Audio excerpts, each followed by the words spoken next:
It is getting tense near the Korean peninsula after a barrage of missile tests by North Korea. Its arch-rival South Korea has launched its annual defense drills. The country has been holding multiple joint military exercises with the United States and Japan, something that has angered Pyongyang. In fact, it sees them as a threat and justified its weapon testing as a mere response. The drills by South Korea are going to last till Saturday, and along with some U.S. forces, it is going to train for readiness. This will include day and night maneuvering in a set-up attack by North Korea.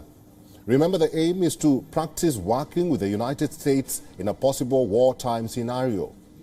Just last week, tensions flared after the North fired a missile, shot more than 500 artillery shells, and flew multiple warplanes near the sea border. Soon after, the South imposed its first unilateral sanctions in nearly 5 years. The U.S. ally accused North Korea of completing preparations for its first nuclear test since 2017.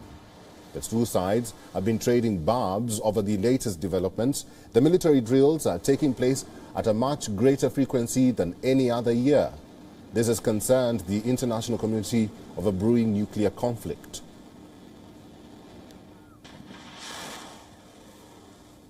And for more on this, our correspondent Chris Gilbert is joining us live from Tokyo. Chris, good to see you. What are the significance of these drills or tests? Seems like North Korea and South Korea are competing to show their prowess in missile tests, do you think?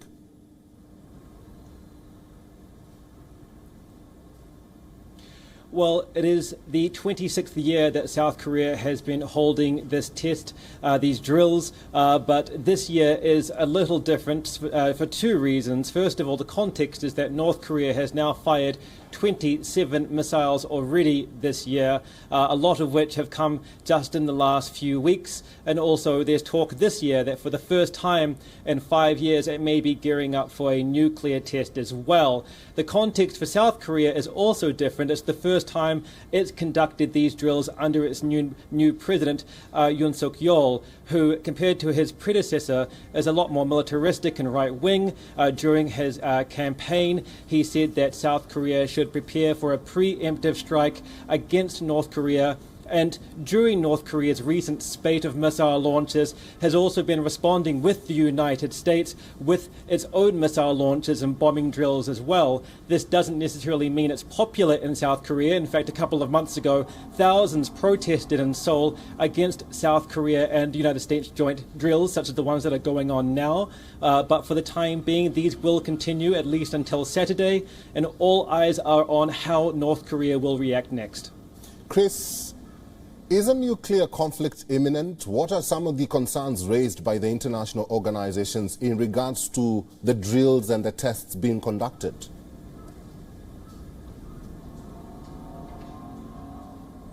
Well, analysts that I have spoken to said that no side wants to actually create conflict.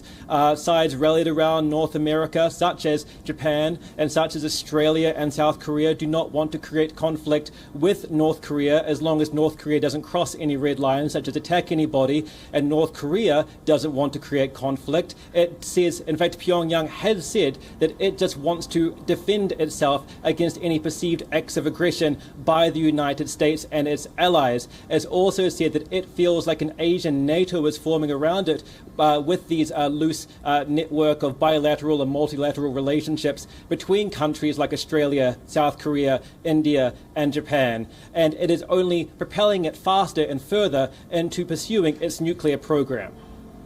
We'll have to end this conversation there. Live from Tokyo, Chris Gilbert, thank you. WION is now available in your country. Download the app now and get all the news on the move.